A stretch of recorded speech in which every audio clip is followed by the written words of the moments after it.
What if you could change history with just a few short pages? This small book turned the Jewish world on its head and changed Yiddish writing forever.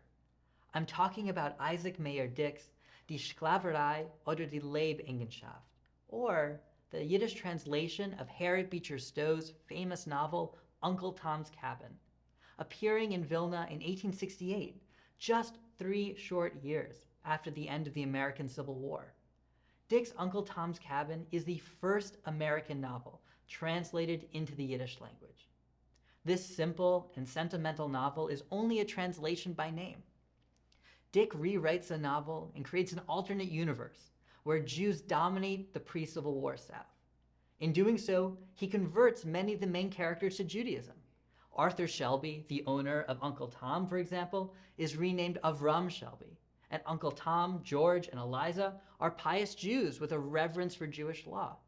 Notably, Dick seasons the book with references to the Talmud and other Jewish texts, particularly those referring to the laws in the Torah of slave owning and the relationship between slave and enslaver. The plot is changed entirely. Uncle Tom never dies. Instead, he moves to Canada and leads a synagogue of freed slaves. Eliza and George follow Uncle Tom, and George becomes an influential Torah scholar.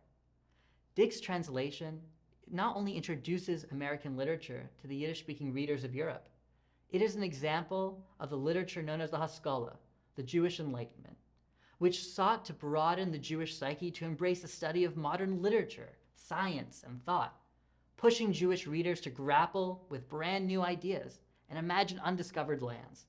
This novel is the first of many Yiddish adaptations and translations of American literature, representing the rich flow and exchange of ideas across the Atlantic Ocean between Eastern Europe and the United States.